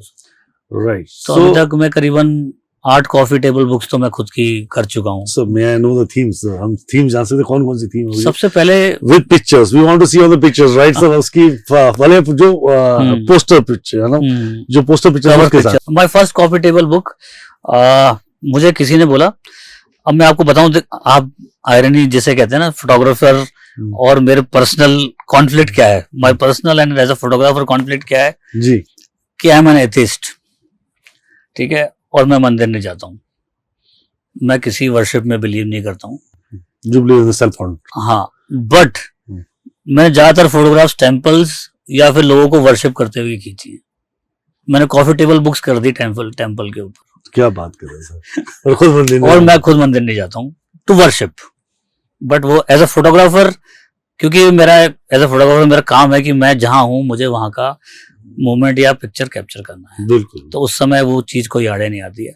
तो मेरी फर्स्ट कॉफी टेबल बुक 2012 में जब कुंभ हुआ था इलाहाबाद में, इससे पहले वाला, तो फर्स्ट कॉफी टेबल बुक वहाँ की थी। Okay, and you capture lot movement. हाँ, तो मैं, समवन इनवाइटेड मी कि आप मुझे चलिए, ले चलिए वहाँ पर इलाहाबाद, वहाँ पे हम लोग रहेंगे और कुछ दिन फोटोग्राफ्स भी खींचेंगे। तब मुझे आइडिया आया कि फर्स्ट टाइम की जब मैं इलाहाबाद की जब गया, 4-5 दिन वहाँ रहा, और जब मैं फोटोग्राफ्स आके देखी तो मुझे लगा कि कुछ स्टोरी बन रही है, सुबह शाम दिन, यहाँ पे इतनी सारी एक्टिविटी। तो अब सोचा कि इसको क्यों ना कुछ कंपाइल करके कुछ इसको बुक का शेप दिया जाए। बिल्कुल, माइंड वहां से शुरू हुआ, वहां से इनिशिएशन वहीं से हुआ, और फिर वो मेरी पहली कॉफी टेबल, उसका नाम है संगम। संगम जी, उस बुक का नाम? हाँ, उस बुक का नाम है संगम। ओके। तो इलाहाबाद में किया, फिर उसको मैंने क्लब कर दिया पुष्कर के साथ। ओके। तो उस फोटोग्राफ, पहली कॉफी टेबल बुक में इलाहाबाद और पुष्कर की दोनों फोटोग्राफ्स हैं। ओके। और क्योंकि वहां पे कुंभ हो रहा था और प्लस पुष्कर था, तो संगम, उसको मैंने कहा टाइटल ये बेस्ट सूट है कि इसको संगम का टाइटल देते हैं। बिल्कुल, तो आपने एक तीर्थराज को दूसरे तीर्थराज से मिला दिया। एब्सोल्युटली। फिर उसके बाद मैंने जो बात करें कि फील्ड वर्कशॉप्स पे भी आएंगे, बट कॉफी टेबल बुक्स की बात करते हैं। फिर मैं 2016 में मैं पहली बार लद्दाख गया। लद्दाख? हाँ, हम लोग 2 जने थे सिर्फ जब हम लोग गए थे वहाँ पर, और वो आई थिंक 15 दिन का ट्रिप था। और क्योंकि जब मैं ये किताब कर चुका था तो एक मेंटली अब ये क्लियर हो गया था कि अब मैं जहां भी कहीं जाता था ना, तो वो चीजों को उस तरह से डॉक्यूमेंट करता था कि इसको एज अ बुक फॉर्म आज नहीं तो कभी भी दे सकते हैं, फ्यूचर में काम। हाँ, जरूरी नहीं है कि आज जाते ही करना है, बट उसको, लेकिन मेरा ये भी है कि मैंने वो जो मैं फोटोग्राफ्स खींची हैं, और ये वो ज्यादातर फोटोग्राफ्स मैंने आज तक किसी को दिखाई तक नहीं है। वो फोटोग्राफ सिर्फ किसी को देखनी है तो आप आइए, किताब देखिए, वो सोशल मीडिया में आपको सिर्फ शायद कवर फोटो दिख जाएगा उसका, बट जो इंटरनल जो किताबें हैं उसके अंदर वो आपको फोटोग्राफ्स नहीं मिलेंगी, और ना कहीं पोस्टेड हैं फोटोग्राफ्स। तो बिकॉज वो मेरे दिल के बहुत करीब हैं। राइट। तो किसी को एक फोटो को दिखा करके, अब फॉर एग्जांपल एक मैंने किताब करी बनारस पर। ओके। आई थिंक सबसे प्यारा सिटी अगर मेरे को कोई बोलता है ना, बनारस, यस एब्सोल्युटली। मैं करीबन वहां पे 5 बार गया। Okay. और हर बार, किसी बार 1 हफ्ते के लिए, किसी बार 10 दिन के लिए, कई बार 15 दिन के लिए, और अलग अलग सीजन्स में, कभी विंटर्स, कभी समर्स, कभी रेन। उसमें पूरा मैंने कैप्चर किया, मतलब फ्रॉम सुबह बनारस, फर्स्ट चैप्टर है उसका, सुबह बनारस से लेके शाम तक, रात तक, वो पूरा। सबसे क्लोजेस्ट बुक जो अगर आप मेरी कहेंगे ना, वो Banaras is closest to my heart. वैसे बनारस की अच्छी है, जितनी बार जाते हैं बनारस जी जी उतनी बार वो अलग नजर से दिखता है। बिल्कुल एब्सोल्युटली। महादेव उतना ही नई एक्सपीरियंस देता है आपको। तो वो एक किताब करी है मैंने बनारस पर, लद्दाख पर एक करी है, स्पीति पर, स्पीति एक एरिया है हिमाचल प्रदेश में। स्पीति, हाँ स्पीति वैली है, स्पीति वैली। ओके, अच्छा Spiti valley you are talking about, Spiti is Himachal, Himachal. Right sir. एक किताब मैंने उस पर करी है। एक किताब मुझे एक मौका मिला मेरे असाइनमेंट के साथ साथ करने का। अगर आप जल महल जब रेनोवेट हो रहा था बिल्कुल, तब मुझे मौका मिला, मैं उनके लिए काम भी कर रहा था, तब मैंने उनको ऑफर किया कि मैं इस जल महल के ऊपर किताब करना चाहता हूँ। जल महल, jewel of Jaipur. Jewel of Jaipur, okay. तो जो पूरा जो रेनोवेट हो गया, जो सारी इंटीरियर्स की जो फोटो है जल महल की, उसके अंदर वो पूरी फोटोग्राफ कंपाइल्ड है उसके अंदर। वाह, इट्स रियली, तो आई थिंक वो ठीक है, but not to boost, I think वो किताब अब वो एक तरह से हिस्ट्री हो गई, बिकॉज अब वो वापस दौर नहीं आने वाला कि जब वापस जलमहल इतना रेनोवेट हो जाएगा और किताब रेनोवेट हो जाए, ऐसा तुम्हारा हाँ। इतिहास पता नहीं क्या आएगा वो, हाँ बिल्कुल। पर 99% हाँ, तो वो मैंने एक प्रोजेक्ट किया, वो मैंने उस पर बहुत मेहनत करी उस प्रोजेक्ट पे। जी, तो और I think I would gone, मैं 100 बार गया हूँ जलमहल अंदर, just to click photographs last अंदर तक टू बी बेसमेंट। हाँ, मतलब एक कोई सा भी नेक एंड कॉर्नर नहीं था जहां पर मैं नहीं गया हूँ, या फिर जहां पे उन्होंने मुझे एक्सेसिबिलिटी नहीं दे रखी हो कि आप यहाँ नहीं जा सकते। You are allowed to all over there, yes absolutely, और किसी भी टाइम पे complete access to over there. और कई बार तो आप, मतलब एक अच्छी बात यह है कि एक मैंने फोटोग्राफ खींचा हुआ है कि वो ब्लू स्काई है और जलमहल की लाइट्स जल रही है, जो कि एक तरह से लोग सोचते हैं इस समय तो लाइट ही नहीं जलती हैं, आपने कैसे खींचा? तो मैं पहले नाहरगढ़ पे चढ़ गया, पहले नाहरगढ़ गया, ओके, शाम को 4-5 बजे पहुंच गया था। वहां से उसको फोन किया वहां के लाइट वालों को कि मैं जब कॉल करूंगा तब आप लाइट ऑन कीजिएगा। ओके, फिर वहां से उसको कॉल किया क्योंकि 15-20 मिनट लगते हैं वहां उसको जाकर के वो लाइट, फिर वो मैंने फोटोग्राफ तब क्लिक किया। That's only a single piece you have clicked on, और दोबारा कोई नहीं कर सकता, नहीं कर सकता ये बात हकीकत है सर। वो दोबारा, क्योंकि ना वो लाइट में दोबारा हाथ में, ना वो परमिशन हाथ में, ना वो समय दोबारा वापस मिलेगा। बट वो पिक्चर में देखना चाहूंगा, I love to see that, मैं जरूर दिखाऊंगा। फिर एक बार मैं नॉर्थ ईस्ट की मैंने किया, एक ज्यादातर मेरी जो बुक्स का नाम मैं कारवां लिखता हूँ, जैसे कारवां लद्दाख, कारवां स्पीति, बिकॉज वो एक ट्रेवल जर्नी होती है। तो कारवां इज ऑल अबाउट आपका ट्रेवल, आपका एक्सपीरियंसेस लाइफ, तो वो इसलिए मैं कारवां लद्दाख, कारवां स्पीति। फिर मैंने एक मैंने करिए कारवां उड़ीसा। हाँ, तो उड़ीसा का मैं 15-20 दिन की ट्रिप पे गए थे। ठीक है, तो कंप्लीट जगन्नाथ वगैरह सब उसमें। हाँ, बट वो ज्यादातर विलेज लाइफ ज्यादा है, जो ट्राइबल्स रहते हैं उड़ीसा में ज्यादा, वो ज्यादा है। चलका लेक है उसके अंदर, है वो भी, जगन्नाथ भी है, वो उस पे कवर किया। ट्राइब से ज्यादा फोकस किया गया, लोअर साइड जो है उसमें एक्चुअली उनको जरूरत भी है, बिल्कुल राइट, वहां किया। फिर नॉर्थ ईस्ट पर एक किताब किया है, पूर्वोत्तर का सफर। हाँ, उसमें मेघालय और नागालैंड 2 जगह गया था, वो वाली कवर किया है। So यहाँ जब लोग जा रहे थे, मतलब I can understand कि there was a really expensive trips. It's not an easy trip, right? हाँ बिल्कुल। So hotel stay, food and transportation, there's a lot of things are there, right? So यहाँ मैक्सिमम कितने लोग आप लेके गए साथ में? मैक्सिमम लद्दाख लेके गया था, जब लोग 8 लोगों को लेके गया था। ठीक है, स्पीति वैली में? स्पीति वैली में जनरली हम लोग 3 या 4 जने रहते हैं। जनरली एक कार, ज्यादातर बाय रोड ट्रेवल करते हैं हम लोग, प्रेफरेबली प्रेफर ये करते हैं। हाँ, प्रेफर ये करते हैं कि हम हमारी गाड़ी ले जाएं, बिकॉज क्योंकि जो इक्विपमेंट्स रहते हैं वो साथ रहें, और जब अगर आप फ्लाइट से तो आप थोड़े से आपके पास हो जाता है कि आप सारी चीजें नहीं कैरी कर पाते। और स्पीति वगैरह में तो वैसे भी आप फ्लाइट से जा ही नहीं सकते। हाँ, वो हाँ, थिंग्स आर दैट बढ़िया है कि अगर आप बाय रोड हैं तो you can see lot of things. कहीं भी रोकना है, कहीं भी रोक दीजिए, जहाँ पहुंच सकते हैं बिल्कुल। आपके पास जो गियर है आपने यूज किया, निकाला, उसको वापस वहीं रख दिया। सो सर, आपकी जो इट्स रियली कारवां जो आपने पूरा लाइफ करना किया, तो ये सारे आपने पब्लिश कर दिए? जी। और अभी कोई प्रोसेस में है? अभी चल रहा है प्रोसेस, एक चल रहा है। Can you release the name? नहीं, अभी नहीं। चलिए, आने वाले हम इंतजार करेंगे। दिसंबर में रिलीज होगा वो। सर क्या बात कर रहे हो, एक साल अभी पिछले दिसंबर वाला ठीक था। No issue sir, we will wait for that, because you capture amazing moments. I know that कि आपके जो moments वो amazing हुए, और हम दिसंबर तक उस moments के लिए वेट करेंगे सर। सर, अब हम बात करते हैं कि आपके फोटोग्राफर्स क्लब के अंदर, जयपुर फोटोग्राफर्स क्लब आपके लोगों को खाली जोड़ता नहीं, सिखाता भी, ठीक है? they are sharing their knowledge also, they are teaching the lot of things. बिल्कुल absolutely. So वो कैसे कैसे प्रोसेस रहता है, प्लीज बताएं, जो नए बच्चे अगर आपसे जुड़ना चाहें तो कैसे करेंगे? उसमें हमारे 2-3 कॉन्सेप्ट्स हैं जी। एक तो ये है कि फोटो वॉक्स पे तो फ्री है, ओपन है, ला सकते हैं वहां पे। हम जो कुछ भी किसी भी कोई क्वेरी है हम लोग बिल्कुल डेफिनेटली उसको कैटर करते हैं, उसको समझाते हैं कि कैसे आपको फोटोग्राफ खींचना है या नहीं खींचना है। उसके बाद एक हमारा एक इनिशिएटिव है जेपीसी अड्डा। जेपीसी अड्डा क्या है? जेपीसी अड्डा वही बता रहा हूँ, वो सिर्फ वर्कशॉप होती हैं जो कि किसी एक प्लेस पे होती हैं। फॉर एग्जांपल जैसे ये स्टूडियो हो गया, स्टूडियो में होगा एक पर्टिकुलर थीम हो गई। फॉर एग्जांपल मैं आपको आज सिखाऊंगा लेट्स से कि मॉडल्स के ऊपर ज्वेलरी फोटोग्राफी कैसे करनी है। ओके। तो वो एक थीम में वर्कशॉप में पहले थ्योरी सिखाते हैं और फिर प्रैक्टिकल्स भी होते हैं। ओके। ठीक है, लेकिन ये this is a paid venture of our club, जो बहुत नॉमिनल फीस लेते हैं, 1500 रुपए लेते हैं साल के। ओके। और उसमें हम लोग 5 या 6 वर्कशॉप्स करते हैं through the year. Through the year? हाँ, एक साल के अंदर 5 से 6 वर्कशॉप्स करते हैं। तो वो एक जगह पे होती है, कहीं पे आउटडोर भी हो सकती है, जैसे पुष्कर ले गए, जैसे फैशन फोटोग्राफी कर दी हमने, for example desserts of Pushkar, तो हम लोग मॉडल हायर कर लेते हैं, फिर आपको आउटडोर में लाइटिंग यूज करते करते उस मॉडल की कैसे प्रैक्टिकल वर्कशॉप भी वहाँ पे वो भी सिखाते हैं। So they're going to teach us कि कैसे actual images को। बिल्कुल, एब्सोल्युटली। सर एक क्विक क्वेश्चन। जी जी। नेचुरल लाइट या studio light? Professionally studio and as a hobbyist natural light. We'll come on back.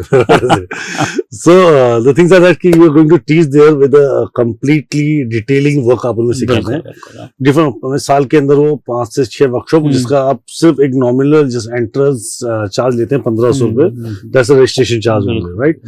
और कोई भी ज्वाइन कर सकता है, और that you are going to intimate before week ago, 10 days ago, right? और you invite to them also to be a walk.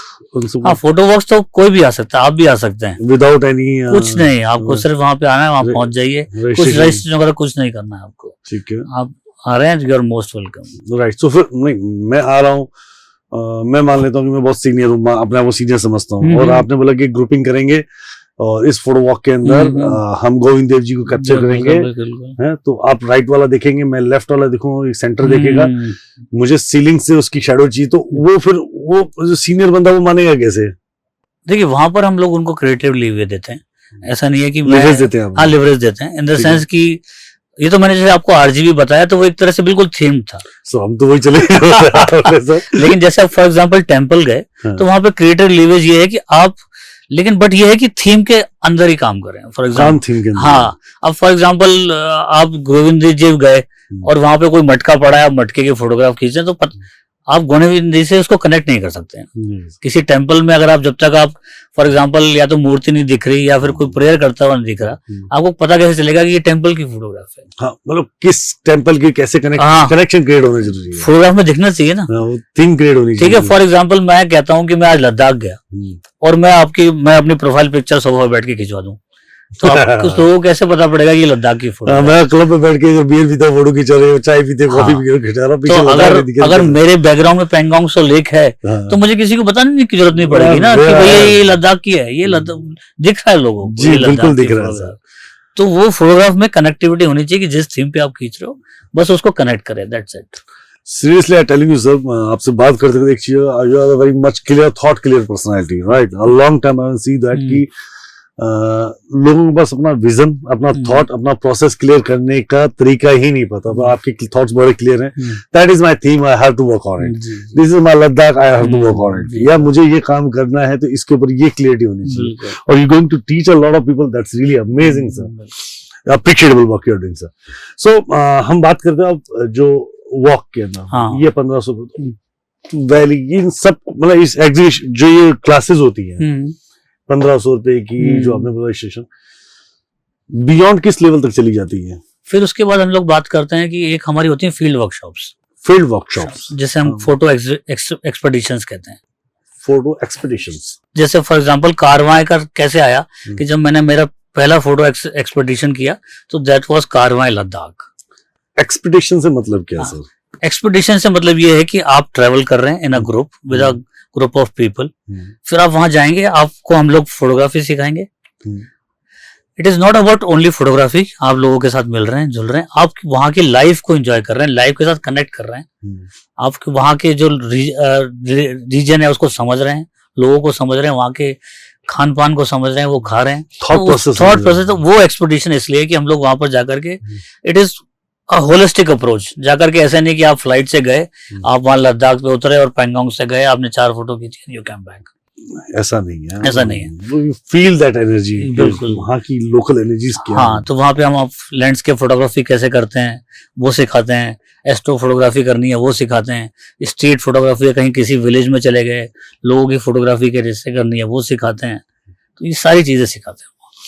कहाँ पे कब कैसे क्लिक करनी चाहिए, हाँ, कैसे बिल्कुल, समझना absolutely। चाहिए और कितना उसके अंदर एक्सपर्टीज चाहिए, क्या लाइटनिंग होनी चाहिए, बिल्कुल। क्या वो कैप्शंस होने चाहिए और क्या टेक्निकली होनी चाहिए, सारी सारी चीजें सिखाते हैं। से। और फिर हर रात को हम लोग जब होटल में साथ होते हैं, लैपटॉप पे हम लोग सारी फोटोग्राफ्स को रिव्यू करते हैं Okay. और फिर कोशिश करते हैं कि जो भी वो ग्रुप गया अपनी एक छोटी सी एग्जीबिशन प्रिंट करके उन फोटोग्राफ्स को लगाए।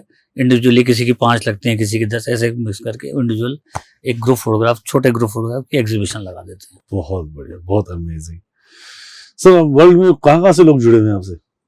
Across the world, US, Australia, England, Okay. कहीं से भी, it is everywhere. They are all only Indians or any? Then there are foreigners also? non-Indians also. Right, that's really great. So you are across the globe, complete the globally club हो गया अभी। हाँ, बस कोशिश करते हैं। It's really amazing sir। चलिए सब, मैं फील्ड वर्क की एक्सपर्टीज की बात करें, जिसको आपने बोला कि क्लासेस का नाम मैं फिर भूल रहा हूँ, क्या क्लासेस? कारवाएं, photo expeditions. Photo expeditions, right जी जी। सो बियॉन्ड टू दैट कि आप वहां पे आपके साथ कोई भी जाना चाहे तो उसकी एक जो भी जो पूरा उसका एक प्रोसेस है, वो प्रोसेस करने के बाद वो आपके साथ चल सकते हैं। जी जी। और वो पूरी चीजें करने के बाद वहां पे आप उनको बिल्कुल एक एक बारीकियां तक सिखाएंगे। जी जी। और वो बारीकियां सीखने के बाद वो क्लिक करते हैं प्रॉपर्ली उन्हीं पिक्चर्स के अंदर से। अगर उनको एग्जीबिशन रख सकते हैं और अगर वहीं से आपको कुछ चूज होती है तो आप अपनी एग्जीबिशन में उनको मोटिवेशन। जी सर क्या मोटिवेशन देना चाहोगे एक कैमरामैन को? सबसे पहले मैं कैमरामैन की बात करता हूँ, आम आदमी की बात नहीं कर रहा, जो ऑलरेडी जिसके हाथ में कैमरा है। कैमरामैन का मोटिवेशन यही है कि आपके पास पर्पस होना चाहिए कि आपको आप क्या करना चाहते हैं, और अगर आपने एक बार पर्पस ठान लिया ना, आप उस पर लगे रहिए, जीत जरूर मिलेगी आपको। आपको भटकना नहीं है, भटकने वाले लोग बहुत मिलेंगे, भटकाने वाले लोग बहुत मिलेंगे, लेकिन आपको अपने मकसद कि मुझे इस मकसद पे पहुंचना है, तो आप जरूर उस मकसद पे पहुंच जाएंगे। मैं आप लोगों को बताना चाहूंगा, सर की कंपनी वोयला जो जयपुर फोटोग्राफ्स क्लब्स के साथ ही शुरू हुई थी, और वोयला क्या करती है आज उसके बारे में थोड़ा सा से जानते हैं सर। Ji please. वोयला एक क्रिएटिव एजेंसी है। ठीक है। जब मैंने शुरुआत करी तो मैंने फोटोग्राफी से, प्योर फोटोग्राफी से शुरुआत की थी, और ज्यादातर फोटोग्राफ्स अगर आप भी जानते होंगे कि कोई अगर फोटोग्राफ्स खिंचवा रहा है तो जनरली या तो कैटलॉगिंग के लिए खिंचवाता है, या वेबसाइट्स के लिए खिंचा रहा है, या फिर डिजिटल मार्केटिंग या सोशल मीडिया, उन्हीं चीजों के लिए खिंचवाता है। तो एक चीज ये आती थी कि फॉर एग्जांपल मैंने फोटोग्राफ खींच ली तो वेबसाइट वाला कहता था कि नहीं इसमें ऐसा है, इसको ऐसा नहीं किया, ये नहीं किया। कैटलॉग वाला कहता था नहीं आपने इसको ऐसा नहीं किया, ये नहीं किया। तो जब मैंने सोचा कि जब ये फोटोग्राफ्स का यूसेज ही ऐसा होना है, और क्योंकि मैं कॉर्पोरेट वर्ल्ड से हूँ और मुझे प्रोसेस अच्छी तरह पता है, तो मैंने कहा क्यों ना इसको एक क्लब कर दिया जाए, ताकि जो फोटोग्राफ खींचनी है हम लोग ऑप्शन देंगे उसको कि अगर आप चाहते हैं आपको वेबसाइट आप बनानी है, हम आपकी वेबसाइट भी बना देंगे, हम आपको शूट भी कर देंगे, हम आपके लिए डिजाइनिंग भी कर देंगे, आपकी चाहे कैटलॉग का डिजाइन करना है, चाहे उसको प्रिंट कराना है। तो फिर एक तरह से सोचा कि इसको एज अ क्रिएटिव एजेंसी बना लेते हैं, ताकि जहाँ सारा काम एक जगह हो सके और कोई समस्या नहीं आए कोई। और एस्टैब्लिश आपकी जवाहर नगर में। जी सर, जयपुर फोटोग्राफ्स क्लब्स की एक अपनी खुद की मैगजीन आती है, जीपीसी मैगजीन। जी जी। तो क्या इस पहले तो मैगजीन के बारे में बताओ सर, क्या और कैसे मिल सकती है? उससे पहले एक छोटी सी कहानी बताता हूँ आपको जी। मेरे जो भी थॉट्स हुए हैं आज तक, या जो भी मैंने नया प्रोजेक्ट किया है या नया इनिशिएटिव लिया है, वो जब भी होता है कि जब मैं सुबह मॉर्निंग वॉक पे होता हूँ। उन लोगों को टॉयलेट बांधते हैं सर। हाँ, मैं मॉर्निंग वॉक पे होता हूँ, और जनरली स्मृति वन में मैं मॉर्निंग वॉक करता हूँ। ओके। अपने इधर क्लब यूनिवर्सिटी के पास में। हाँ, जवाहरलाल। और ज्यादातर जो थॉट्स हैं क्लब का, जैसे फॉर एग्जांपल शूटिंग स्टार्स हो गया, एग्जीबिशन हो गया, ये सब हो गया, सारे थॉट मॉर्निंग में आते हैं। Okay. कि इसको इस तरह से कर सकते हैं या ऐसा करना वॉक चाहिए। वॉक करते करते बिकॉज वो कनेक्ट होता है, नेचर से कनेक्ट है, और प्लस अकेलापन आज मैं आपको एक बहुत अच्छा मतलब शायद क्रिएटिव लोगों के लिए आजकल बहुत मुश्किल हो गया, अकेलापन नहीं है किसी के पास। नहीं, अकेले बैठेंगे तो ही थॉट्स आएंगे, तो ही आपको नई क्रिएटिविटी मिलेगी। बिल्कुल। मैं एग्जैक्टली सर, मैं इस बात से ना आपका, क्योंकि मैं भी क्रिएटिव काम करता हूँ तो जी, मुझे जी। मालूम है कि जो थॉट प्रोसेस है ना, it's come with when you sit with yourself, yes, when you stay with yourself, बिल्कुल। आइदर नहीं आएगा। तो या फिर कभी कोई म्यूजिक चल रहा होता है तो मेरे दिमाग में थॉट्स आते हैं, अदरवाइज थॉट नहीं आते हैं। तो ये थॉट मेरे को 3 साल पहले आया कि जब ये सब कर रहे हैं तो क्यों ना हम लोग इसको एक मैगजीन निकालें, मंथली मैगजीन, जिसमें फोटोग्राफर्स को एक प्लेटफॉर्म मिले ठीक है, कि वो अपना काम दिखा सकें, हम लोग ट्यूटोरियल्स वहाँ पे डाल सकें, राइट, जो न्यूज़ है लेटेस्ट कैमरा ट्रेंड्स की या फिर फोटोग्राफी रिवर्ल्ड की वो दे सकें, ठीक है, इंटरव्यूज ले सकें। ठीक है। तो उस वाले पर्पज से ये मैंने मैगजीन शुरू की और आज तक हम लोग 30 इश्यूज निकाल चुके हैं that's really good. Every month, every month. It is single, और पहले प्रिंट करते हैं, सब्सक्राइबर्स को भेजते हैं और फिर 10 दिन बाद उसको डिजिटली लाइव कर देते हैं। ओके। वो हमारी वेबसाइट के ऊपर वो डिजिटली लाइव चल जाता डिजिटली भी पेड है। सब्सक्रिप्शन? नहीं, it is free, digitally is free. But the print subscriptions are there. वो प्रिंट सब्सक्रिप्शन है, वो 1500 रुपए एनुअल सब्सक्रिप्शन है उसका, ओके, और एवरी मंथ? Every month. मतलब उसकी एडिटिंग मतलब मैं कहने का तात्पर्य ये है, कौन सी पिक्चर जाएगी, कौन सी नहीं जाएगी, जी जी, कौन सी इमेज को फर्स्ट फ्रंट पे जाएगी, कौन लास्ट पे जी, जाएगी, तो जी। वो कौन डिसाइड करता है? देखिए एडिटर तो मैं ही हूँ उसकी मैगजीन का, बस एक साथ हमारे साथ टीम भी है, असिस्टेंट एडिटर्स भी हैं और कंटेंट एडिटर्स भी हैं जो उस पर काम करते हैं। तो हम लोग जो एंट्रीज हैं, सबमिशंस है, ओपन है। हर महीने हम लोग लोगों से सबमिशंस मंगाते हैं। उसमें या तो आप फोटो स्टोरी दे सकते हैं किसी एक थीम पे काम करते हुए, फोटो फीचर है, एक सेक्शन आता है हमारा post card from. For example पिछले अगर फरवरी का जो भी एडिशन रिलीज हुआ है तो कोई आर्टिक सर्कल गया था फिनलैंड, तो वहाँ की फोटोग्राफ्स हैं। ओके, तो फिनलैंड की वो post card from Arctic circle, तो 5-6 फोटोग्राफ्स वहाँ की उस एरिया की, ताकि आप उस एरिया से कनेक्ट कर पाए कि वो पोस्ट कार्ड है वहाँ से। इंटरव्यूज लेते हैं। अभी मतलब एक बहुत अच्छा मौका मिला कि इंडिया टुडे के जो नेशनल फोटो एडिटर हैं बनदीप सिंह जी, उनका मैंने इंटरव्यू लिया। 8 पेज का इंटरव्यू है और and he says this is the best interview that he has given ever to anyone. because two technical person are sitting together. जी, तो फिर वो इस तरह से चलता है और वो पूरी एडिटोरियल टीम है, डिजाइनिंग टीम है जो उस पर काम करती है। जी, कवर फोटो जाना है नहीं जाना मोस्टली मैं डिसाइड करता हूँ। so interviews, informations, upcoming technology talk about that, and the wonderful images which will capture by the your club members and either anyone who can submission that, so you'll decide and that choose it. जी बिल्कुल, right. So क्या कभी आपको ऐसा लगता है कि किसी का आपने, जैसे आपको किसी ने बहुत बोला कि मैंने एक बेहतरीन इमेज आपको भेजी थी और वो आपने नहीं लगाई और सामने लड़ने आ गया हो? ऐसा बहुत बार होता है कि तूने मेरी फोटो क्यों ना लगाई? हाँ, कुछ लोग जानते हैं और कुछ लोग नहीं जानते हैं मुझे पर्सनली। बट देखिए 2 चीज हैं, एक तो लिमिटेशन ऑफ स्पेस और एक आपका व्हाट यू कॉल कि किस लेवल पे आप पब्लिश कर रहे हैं उस मैगजीन को। अगर फॉर एग्जांपल मैं इंडिया टुडे के जो फोटो एडिटर हैं, इंडिया मतलब ग्रुप फोटो एडिटर, एक तरफ उनकी फोटोग्राफ लगा रहा हूँ और एक तरफ मैं किसी न्यूबी की फोटो लगा दूं, तो ना तो वो उसके लिए जस्टिफाइबल है और ना वो उनके लिए जस्टिफाइबल है। तो एक जो एज ए एडिटर जो मैं सबसे ज्यादा जो प्रॉब्लम मुझ में फेस करता हूँ, वो सबसे बड़ी प्रॉब्लम यही वाली है। तो मुझे एक तरह से बिल्कुल अलूफ होकर के सोचना पड़ता है कि this is for the magazine, this is not for me, this is not for you and this is not for you, it is for everyone. And जो उसका एक लेवल है उसका एक लेवल मेंटेन करें। It's not about the relation. It's not about any kind of relation. No. It's only about this magazine that is going to reach the people, right? Absolutely. So फिर भी sir कोई कभी आपको cabin में आ गया और रात शाम को बोले भाई तुमने फोटो भेजी क्यों नहीं छापी, ऐसा कोई? ऐसा नहीं है, लेकिन व्हाट्सएप पे गालियां भेज देते हैं। ये बात तो है, तो मेरी नहीं छापी, ये बात भी नहीं। मैं क्योंकि मैं इस बात से बहुत रिलेट करूँगा, बहुत सारी हमें भी दुख लगता है, बहुत सारी चीजें करने की हम कोशिश करते हैं और वो होती नहीं, पर लगता है क्योंकि जस्टिफिकेशन तो उन्हीं के आस जिसने किया, उसको पता होगा उसने क्यों नहीं किया, उसका रीजन सबसे बड़ा रीजन उसी को पता होगा।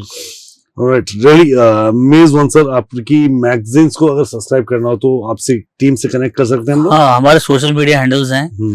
इंस्टाग्राम पे हमारा हैंडल है, जेपीसी नाम से, Jaipur photographers club. Okay, Jaipur photographer. और हमारी वेबसाइट भी इसी नाम से है, ठीक है। तो उस पे सब जगह उसके लिंक्स अवेलेबल। अगर आप लोगों में किसी को फोटोग्राफी का शौक हो तो बिल्कुल आप ये क्लब ज्वाइन कर सकते हैं, सर की टीम से कनेक्ट कर सकते हैं, and going to learn a lot. I telling you seriously, if you going to be अपनी हॉबी को प्रोफेशन में कन्वर्ट करना चाहते हो तो भी कर सकते हो। और दुनिया का सबसे बड़ा काम ही यही है कि अगर आपका पसंदीदा चीज, मतलब पसंदीदा शौक, और वही काम बन जाए तो उससे बढ़िया कोई चीज ही नहीं दुनिया में। क्योंकि 70% लोग से वो काम करे जो उनको कभी पसंद नहीं था। ये इंडिया टुडे का सर्वे भी है, राइट? सो हम इससे आगे बढ़ते हैं sir. That is quite amazing journey with you and it's really amazing talk with you sir. So हम कुछ बात करना चाहेंगे, थोड़ा टेक्निकल, थोड़ा नॉन टेक्निकल बातें समझना चाहेंगे और इसको थोड़ा स्पीड से समझेंगे। जी जी, राइट सर। तो एक चीज, महंगा महंगा कैमरा खरीदने से या अच्छे अच्छे गियर सेट लेने से फोटो अच्छी आती है या सेटिंग्स के ज्यादा अच्छी आती है? अच्छे बर्तन में खाना बनाने से खाना अच्छा बन जाता है क्या? सर आप मेरे से सवाल पूछ रहे हो, तो बर्तन खाना तो बनाना कला है सर। फोटोग्राफी भी एक कला है। Right, okay, it's quite easy sir, मैं समझ गया अपनी बातों में। तो यार आपका पसंदीदा लेंस सर? मैं अगर as a personal, not professionally बात नहीं कर रहा, अगर मैं हॉबिस्ट फोटोग्राफर की बात करता हूँ तो मैं लाइफ से कनेक्ट होना बहुत अच्छा लगता है मुझे। स्ट्रीट फोटोग्राफी मेरा पसंदीदा सब्जेक्ट है, तो मैं 16-35 एक लेंस होता है जो कि वाइड एंगल लेंस है, मैं वो 99% वो यूज करता हूँ। ओके, और any company going to suggest? No, I have no bias for any company. Just बहुत क्लियर है सर। सर बहुत सारे आजकल फोन आ रहे हैं जिनको बोलते हैं कि 100 मेगापिक्सल 200 मेगापिक्सल कैमरा दे रहे हैं, क्या वो सही दे देते हैं? नहीं, वो मिथ है एक, एक्चुअली में मिथ है जी। मिथ इसलिए है कि कैमरा का जो मेन, अगर आप दिमाग या हार्ट जिसे कह सकते हैं, वो सेंसर होता है। ठीक है, ठीक है, तो जितना बड़ा सेंसर होगा उतनी पिक्चर क्वालिटी अच्छी आएगी, उतनी डिटेलिंग अच्छी आएगी। ओके। अगर हम लोग बात करें मोबाइल्स की, तो मोबाइल्स में सेंसर्स बहुत छोटे होते हैं। अगर इसको मैं आपको अगर बहुत कॉमन लैंग्वेज में आप समझना चाहें कि फॉर एग्जांपल आपने एक, आपके पास बॉक्स है, फॉर एग्जांपल छोटे इतना सा बॉक्स है, फिर आपने उसमें जो थर्माकोल बॉल्स हैं, एक में आपने उसमें 100 बॉल्स डाल दी, फिर आप उसमें 200 डाल दी, 500 डाल दी, 1000 डाल दी, 1 लाख डाल दी, तो आप उसको स्क्वीज करते जाएंगे ना, और बॉल्स की शेप बिगड़ती चली जाएगी, क्वालिटी बिगड़ती चली जाएगी। तो इसी सेम से it is just a myth. Megapixel होते हैं, एग्जिस्ट करते हैं, बट इन टर्म्स ऑफ अगर मोबाइल की बात करें, सेंसर साइज बहुत छोटा होता है, तो वो मिथ है, just to sell the mobile rather than to sell a good camera.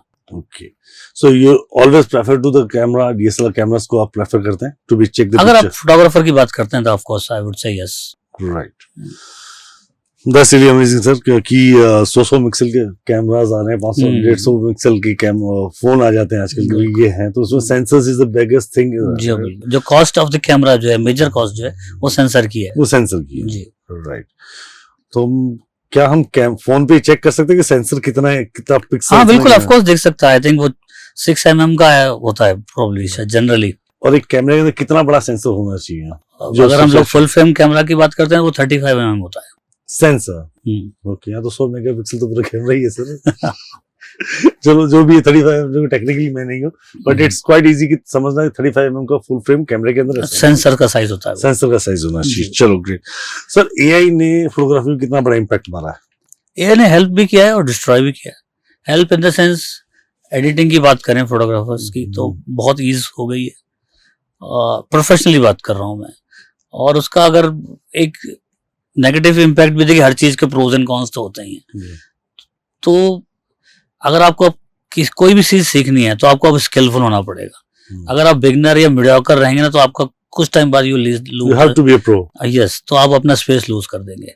तो वो सबसे ज्यादा झटका उन लोगों को पड़ने वाला है जो लो लेवल या अपने आप को इम्प्रूव नहीं करते या वैल्यू एड नहीं करते, अपग्रेड नहीं करते, यस, उनको सबसे ज्यादा दिक्कत होने वाली है। तो ऐसा लगता है सर कि पूरा फोटोग्राफर समाज, मतलब society, they are scared from the AI?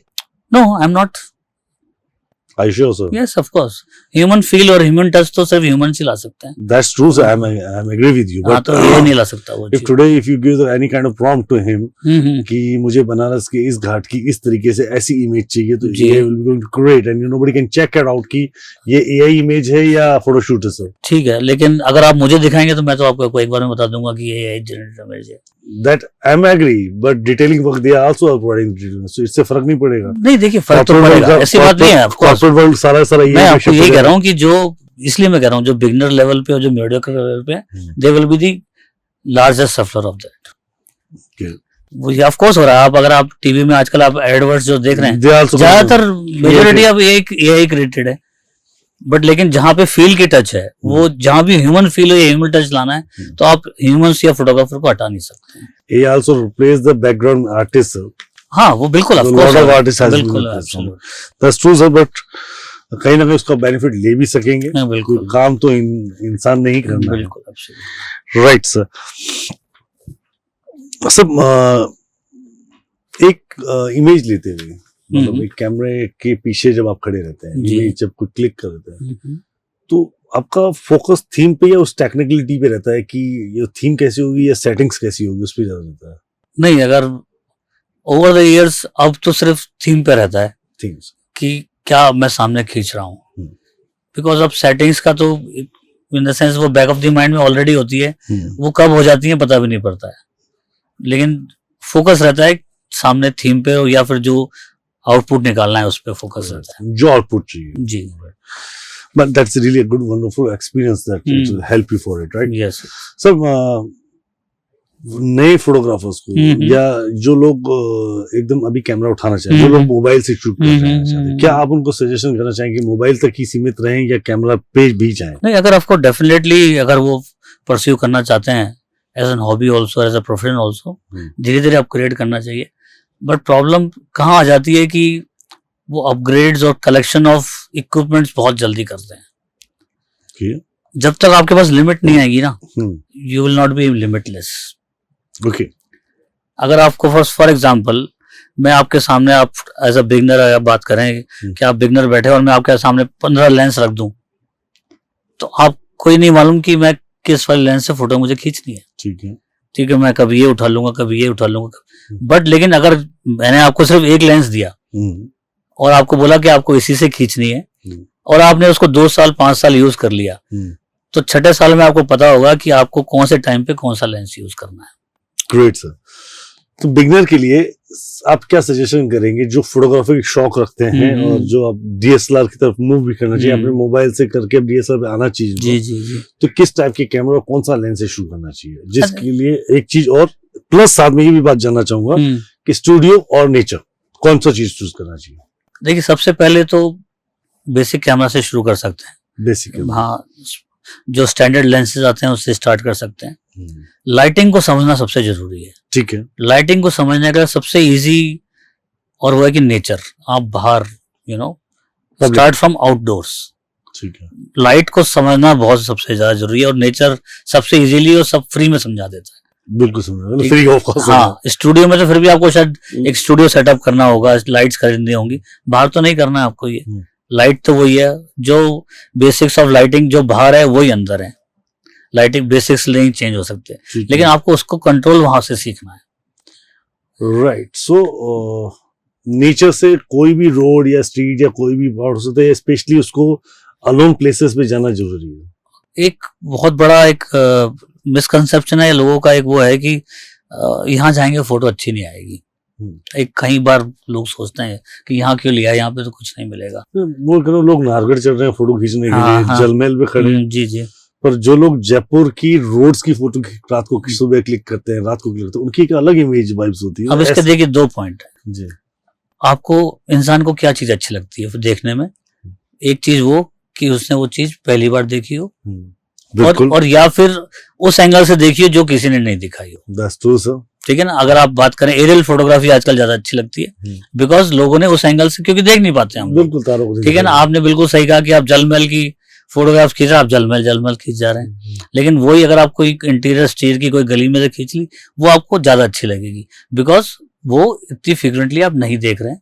Jal Mahal तो आप कहीं भी जाते हुए देख लेते हैं, और मैं इसी पॉइंट पे भी आ रहा था जी कि हम लोग जो जाते हैं ज्यादातर हम लोग है ना बैरियर्स नहीं तोड़ते हैं।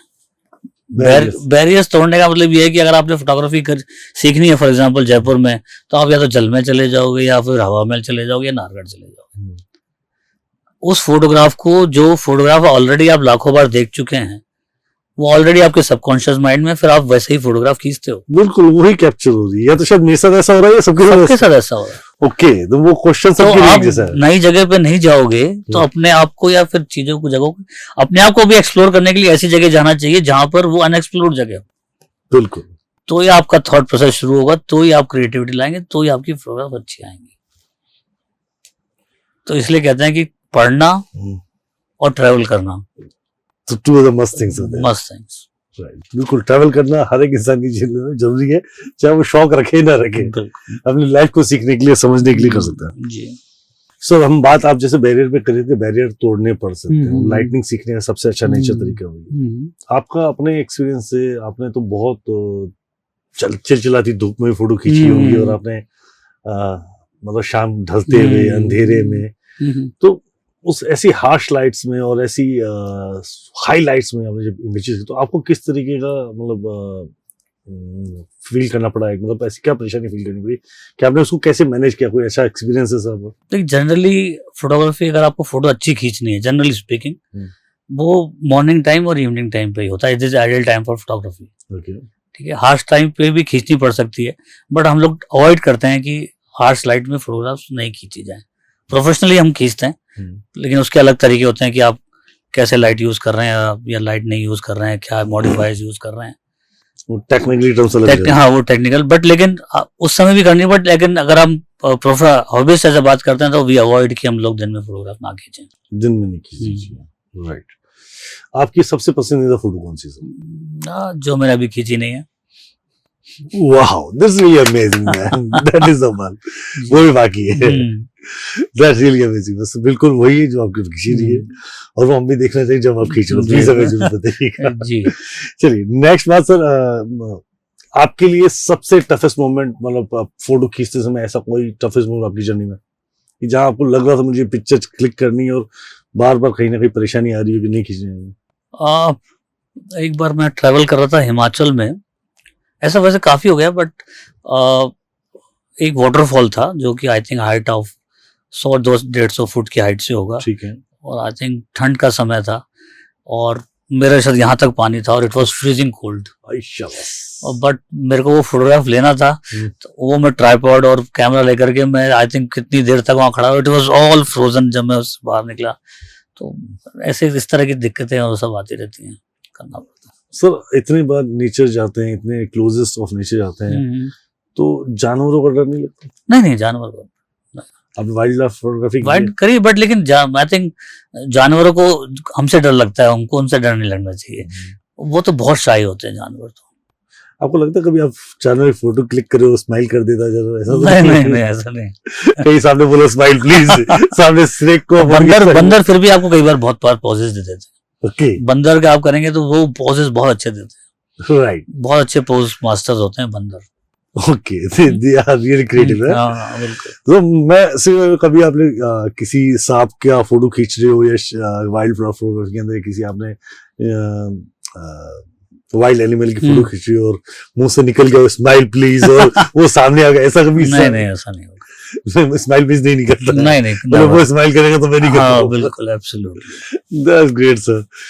चलिए सर, एक बात बहुत से आपने 16-35 कैमरा, नए जनरेशन वाला कैमरा, बेसिक कैमरे से शुरू करना चाहिए जी, और इसको पहले रेगुलर प्रैक्टिस में लेके आया तो उसके बाद उसको और ज्यादा तरीके से। बिल्कुल, absolutely.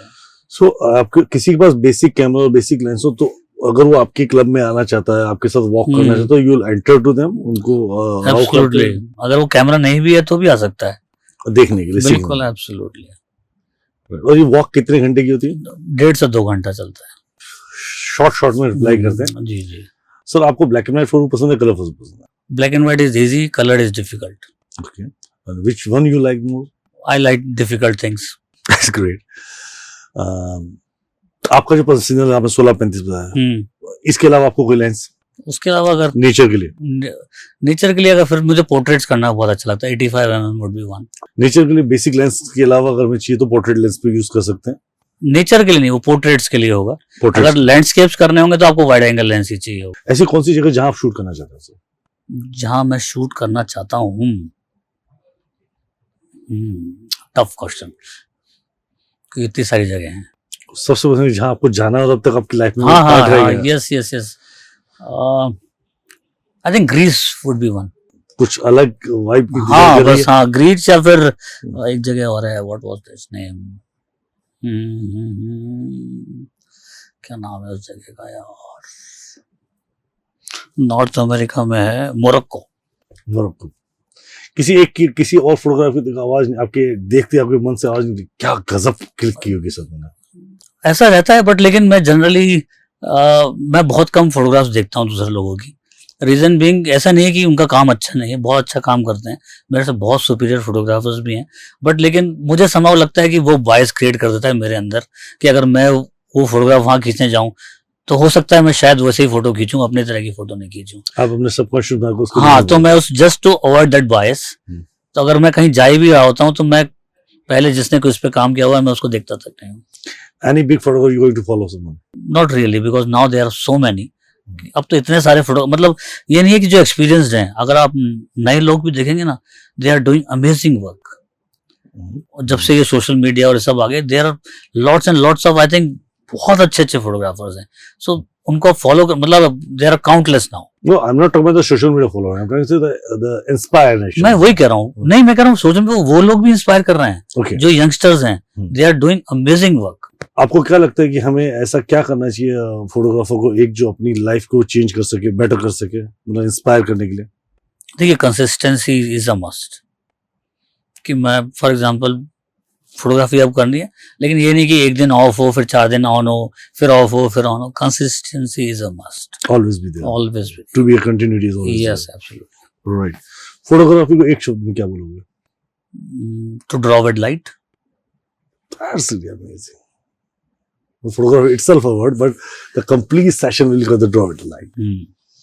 It's really amazing to talk with you, sir.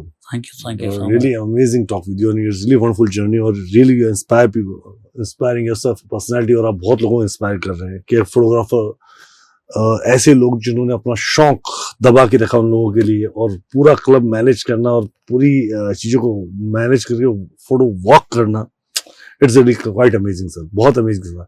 और आपसे मिलके आज मुझे ये बात सुन कि लोगों को अपने शौक नहीं दबाने चाहिए। बिल्कुल, एब्सोल्युटली। कभी भी आप अपने शौक को प्रोफेशन में कन्वर्ट कर सकते हो, वो आपको देख के सीखा जा सकता है। Thank you so much for having me. Right, Anil sir, it's really amazing talk with you, sir. Thank you. I really inspire personality. आपसे बात करने से हमें ये बात समझ आती है कि एक शौक भी प्रोफेशन में कन्वर्ट किया जा सकता है, पर आप अगर उसके साथ कंटिन्यूटी के साथ काम कर सकते हैं, उस पर सीख सकते हैं, उस पर अपग्रेड कर सकते हैं। Really amazing video.